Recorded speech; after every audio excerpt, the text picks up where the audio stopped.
Seja muito bem-vindo. Nós damos seguimento ao nosso Trocando Ideias, hoje conversando sobre a Santa Missa. Sua participação, como sempre, você sabe, ela é fundamental. Obrigado por perguntar. E se você deseja não ser identificado, avise para a Aline, que está aqui do meu lado e vai atender você nos seguintes endereços. Isso, você pode mandar sua pergunta pelo e-mail no trocandoideias@cançãonova.com, ou você pode participar com a gente pelas redes sociais, no Twitter @ptrocandoideias e no facebook.com/trocandoideias. Obrigado, querida. Vamos dar seguimento às perguntas. Sim. Pergunta feita para o Padre Anderson, da Nayara, de Mococa, em São Paulo. O que significa a água que é colocada no cálice junto com o vinho? Boa pergunta. Essa é uma pergunta que muitos me fazem, porque vem aquelas duas gotinhas caindo. Eu vou explicar primeiramente a questão histórica. Aquela água, ela ajudava o padre a não se embriagar lá nos inícios, quando o padre celebrava 4, 5 missas seguidas e tinha que ter o cálice, então ele colocava essa água para Misturar ao vinho. misturar ao vinho e ele poder chegar até a 5ª missa seguida. Mas depois, com o tempo foi caminhando as coisas, a igreja deu um sentido teológico a estas duas gotinhas. Ali nós falamos que o mistério desta água e deste vinho nos faça recordar que o Cristo, ele assumiu a nossa humanidade. Então, o vinho é o Cristo que assume a nossa humanidade simbolizada na água. Nós somos aquelas duas gotinhas que nos misturamos com o sangue de Cristo. Um dia, um diácono chegou e falou para mim: Padre, eu não coloquei 2 gotinhas apenas, eu coloquei 3. Aí eu sorri para ele e disse assim: então tenta tirar. Ele não conseguiu. Porque uma vez que se mistura com a água, tenta tirar uma gotinha, não tem como. Uma vez que a nossa humanidade se mistura com a divindade de Jesus, não tem mais como tirar. Muito bom, muito bom. O Edivan Araújo e alguns outros internautas querem saber do Fábio se tocar música protestante na Santa Missa é permitido. Não é proibido, desde que ela esteja liturgicamente correta, né? Há muitas, estamos tão carentes de músicas litúrgicas hoje apropriadas, que há muitas músicas protestantes que são muito mais litúrgicas do que muitas músicas que às vezes tentam cantar na missa, porque gostam daquela música, porque acham aquela música bonita, aquela música me aproxima de Deus. Concordo com isso, mas cada música tem o seu lugar. Como a gente estava conversando aqui no momento do intervalo, existe a música popular religiosa, que hoje podemos considerar essa música pop religiosa que temos hoje, né, que são as músicas de CD, músicas para grupos de oração, que não especificamente se encaixam na missa ou nos momentos apropriados. E por isso não são músicas litúrgicas, é isso que você está dizendo? Ela pode ser também litúrgica. O que é uma música litúrgica? É aquela que se encaixa de acordo com o momento apropriado na missa. Por exemplo? Por exemplo, um canto de... Por exemplo, Dia de Festa, uma música que a Eliana gravou. Ela é uma música que a Eliana canta em shows, então ela pode ser considerada uma música popular religiosa, que ela também tem a função fora da Santa Missa, da liturgia eucarística, mas, ao mesmo tempo, ela pode ser utilizada como canto de entrada. Né? Diferente de uma outra música, deixa eu dar algum exemplo, não lembro agora, mas uma música que não diz do momento a ser celebrado especificamente. Por exemplo, um santo que muitos utilizavam, mas que... Ou um Glória Trinitário, que talvez seja um exemplo melhor. Um Glória que se reduz especificamente no Pai, Filho e Espírito Santo e esquece dos outros elementos daquela oração. Ele é um Glória que pode ser utilizado num momento de louvor, num show, mas ele não é apropriado para a Santa Missa.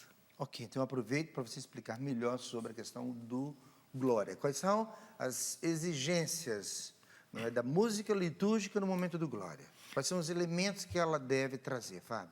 Eu estendo do glória, estendo para as outras partes que nós chamamos do ordinário, as partes fixas da missa. Então, a instrução geral do missal romano orienta que se cante o texto que está previsto no missal. Então, o glória que deve ser cantado é o glória do texto que está no missal, assim como o santo, assim como o aleluia com sua antífona, né? Os únicos lugares que foi-se aberta a possibilidade de compor novos textos são nos cantos processionais, que é o canto de entrada, o canto de ofertório e o canto de comunhão.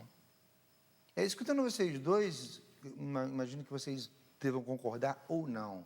Não é que um pouco daquilo que houve, que é muito difícil fazer uma análise, assim, com a presença da música na Igreja Católica, penso que houve, com o advento da renovação carismática católica, uma vontade muito grande de fazer uma música animada, né? Uma música para cima, no sentido assim de atrair não somente a presença dos fiéis, mas atrair também os fiéis para ter gosto de participar mais da Santa Missa.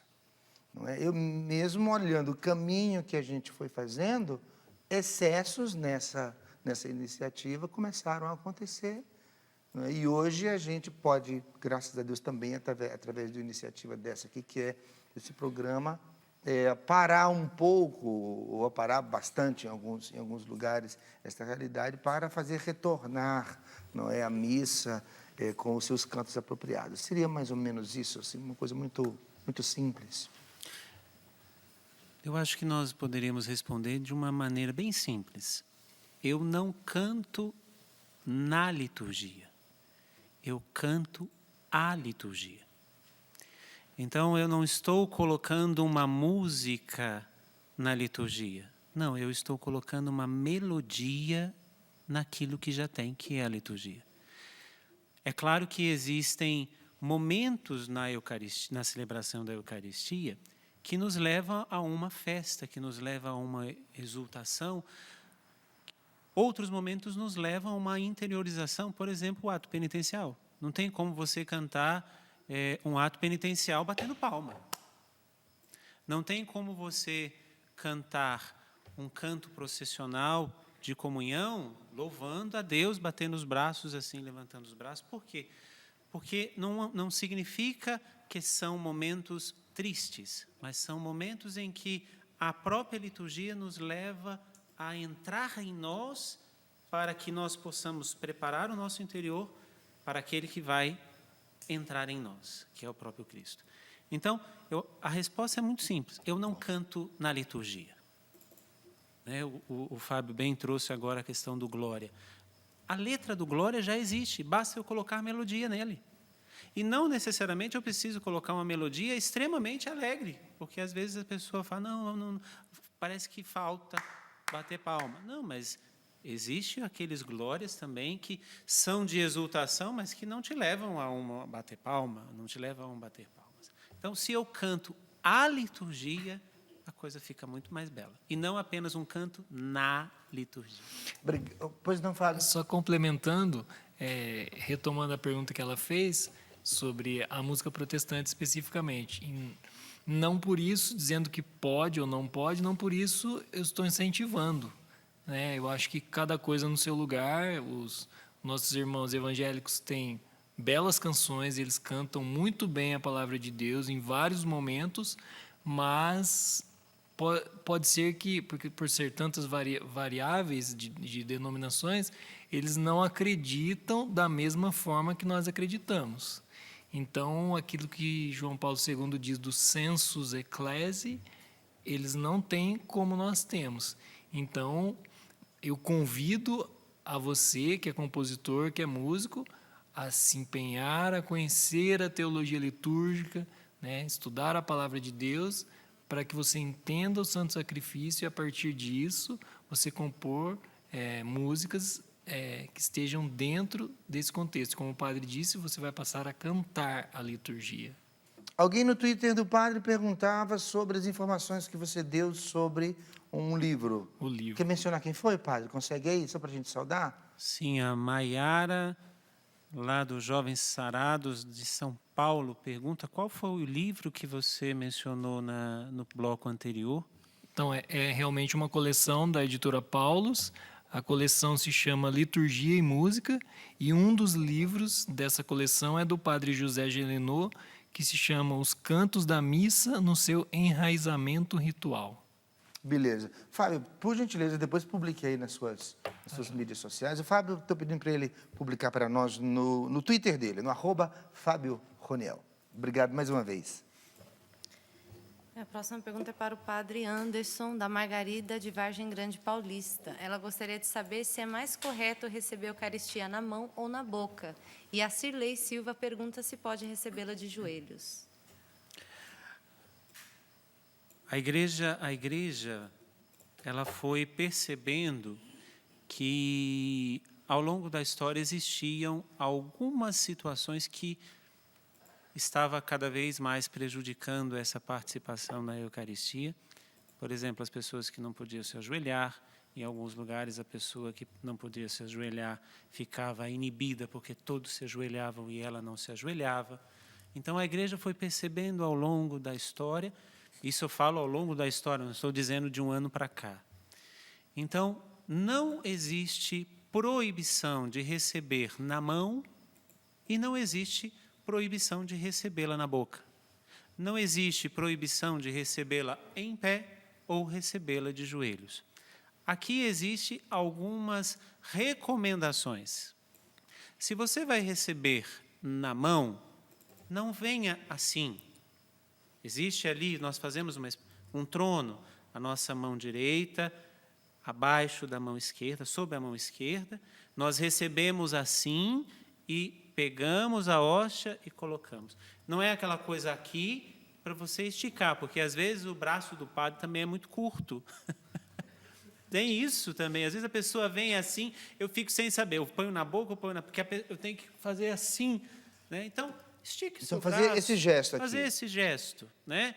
Nunca faça assim, né? Isso daqui. Pegar como uma pinça, desculpa a expressão. Justo, pegar como uma pinça. Não fazer assim, fazer assim. Não fazer assim. Por quê? Porque não é simplesmente o fato de ser feio ou bonito. Porque às vezes você pode fazer assim, pode bater e a hóstia cair. Então, se você faz este gesto, o padre coloca sob a sua mão e você vai e comunga na tranquilidade. Se você vai recebê-la na boca, outra coisa, algumas recomendações bem práticas.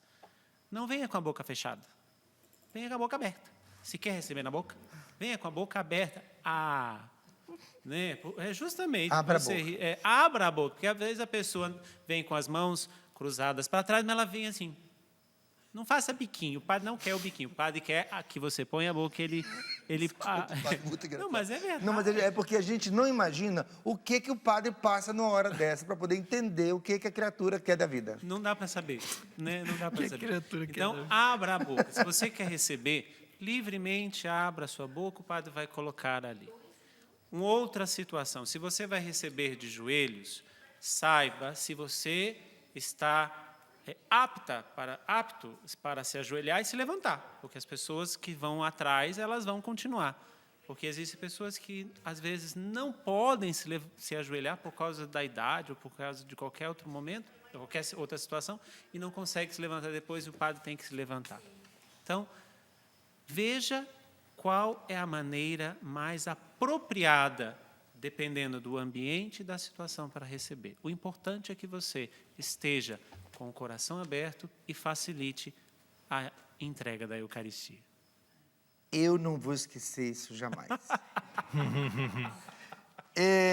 Um agradecimento muito grande a você que acompanha desde o ano passado, quando houve a dedicação do santuário ao Pai das Misericórdias. Esta tarefa ela ainda continua e ela é muito linda por conta do santuário já está aqui e quem sabe você já tenha vindo aqui para conhecer o santuário, vir rezar no santuário e pode continuar ajudando sim, viu? O santuário ainda não terminou, não. Quem vem aqui ao santuário fica muito feliz com a beleza que é o santuário, já está belíssimo, mas ele precisa de fato de detalhes que são importantes. As portas, a iluminação, os vitrais, são aqueles que eu consigo ver chegando no santuário. Uma das formas de ajudar é adquirindo o calendário.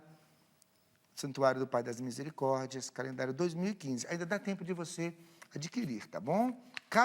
Para cada mês do calendário tem um boleto.